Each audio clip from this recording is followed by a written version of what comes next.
அஸ்ஸலாமு அலைக்கும் ரஹ்மத்துல்லாஹி பரகாத்துஹு.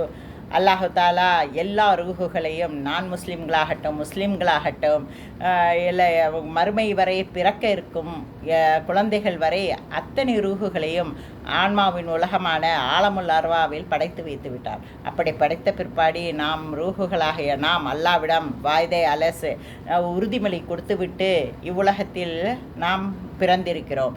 அல்லாஹு தாலா அந்த ரூஹை ரூஹிற்கு மனித உடல் கொடுப்பதற்காக நம்முடைய தாயின் கர்ப்பப்பையில் நாம் வெளியில் சொல்ல தயங்கும் அற்ப நீரான விந்து துளியாக அதை அல்லாஹு தாலா அந்த கர்ப்பப்பையை செலுத்துகிறான். ஸ்பாம் ட்ராப்பாக நாம் ஸ்பாம் ட்ராப்னு சொல்லுவோம். இது அரபியில் அலக்காங்கிற சொல்லுவோம். அது ஒரு 40 நாட்கள் அந்த யூட்ரஸில் தங்கியிருக்கும்.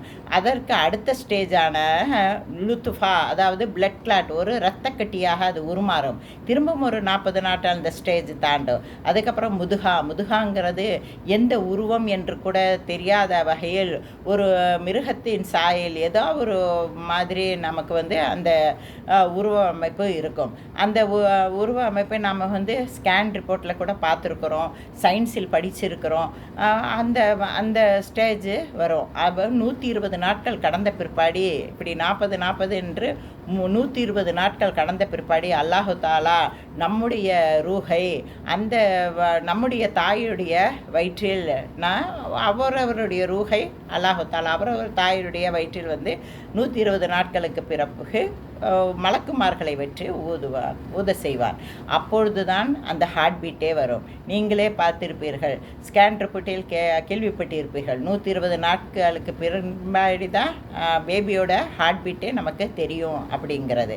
அப்படி ஆன பிற்பாடி அல்லாஹு தாலா ரூஹு மட்டும் கொடுப்பதில்லை, நமக்கு கண்ணு, காது, மூக்கு, கை, கால் என்று உடம்பு நேர்த்தியான உடம்பை அல்லாஹு தாலா கொடுத்திருக்கிறான் என்பதை அல்லாஹு தாலா சூரா சஸ்தாவில் கூட தெளிவாக கூறியிருக்கிறான். அவ்வாறு உடம்பை பெற்ற நாம் இவ்வுலகத்தில் மனிதர்களாக பிறக்கிறோம். அவ்வாறு பிறந்த பிற்பாடி நாம் நல்ல அறங்களை செய்கிறோம். அதற்கு நம்மளுடைய உள்ளத்தினுடைய நஃப்ஸுகளால் நாம் நல்ல அறங்களை செய்கிறோம், தீய அறங்களையும் செய்கிறோம். ஆனால் அல்லாவிடமிருந்து ரூஹால் நாம் வெறும் ஜிக்ரு, நமாஸு, நோன்பு இன்னும் நல்ல அறங்களை கொண்டு தான் அந்த ரூஹு சாந்தமடையும், அமைதியாகவும் இருக்கும். ஆனால் நாம் இந்த உலகத்து மனித உடம்பை பெற்ற நமக்கு அல்லாஹு தாலா 3 விதமான நஃப்ஸை, அதாவது உள்ளத்தினுடைய ஆசாபாசங்களை 3 விதமாக அல்லாஹு தாலா நமக்கு கொடுத்திருக்கிறான். அந்த நஃப்ஸு, அது முதல் நஃப்ஸானது நஃப்ஸே அம்மாராங்கிறது வெறும் பாவத்தின் பக்கமே நம்மளை செல்ல தோண்டும். நல்லது பக்கம் நம்ம திரும்பி பார்க்கவே வைக்காது. நாம் ஏதாவது ஒரு தொழுகோட பாங்கு வந்தால் உடனே நம்ம வியாபாரத்துக்கு கிளம்பி போவோமே ஒழிய மஸ்ஜித்துக்கு பக்கம் போக மாட்டோம். நம்ம ஹிஜாப் போடணும்னு நினச்சாலும் வேண்டாம், எதுக்கு போடணும், அப்படி ஏதாவது எந்த ஒரு பாவத்தின் பக்கமும் அது தூண்டும். நல்லது பற்றி நமக்கு நினைவு கூட வர செய்யாது. அதுதான் நஃப்ஸே அம்மாராங்கிறது.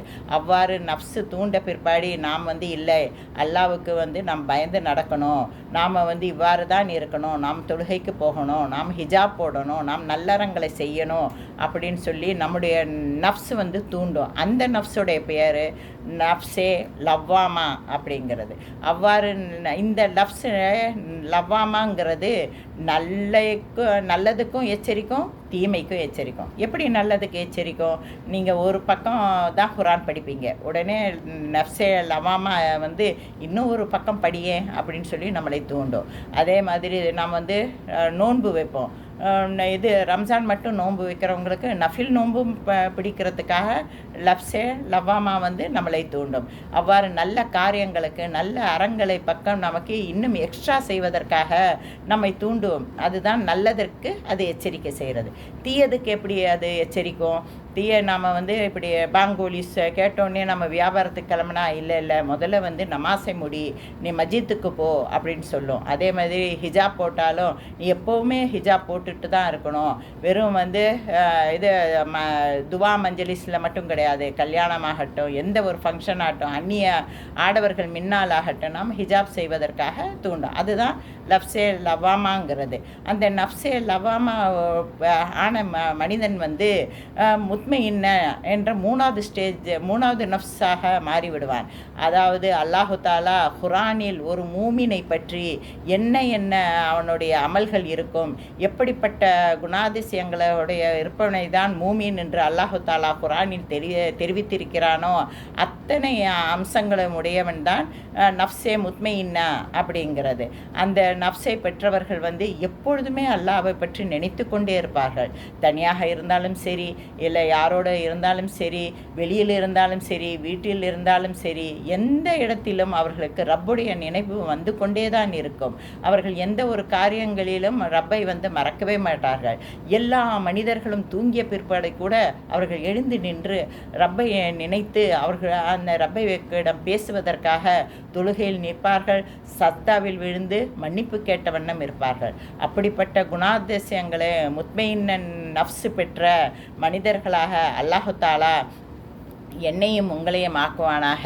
இந்த ஆலமுல் அர்வாவிலிருந்து இந்த நஃப்ஸுடைய பயணம் இப்பொழுது உலகத்திற்கு ஆரம்பமாகிவிட்டது.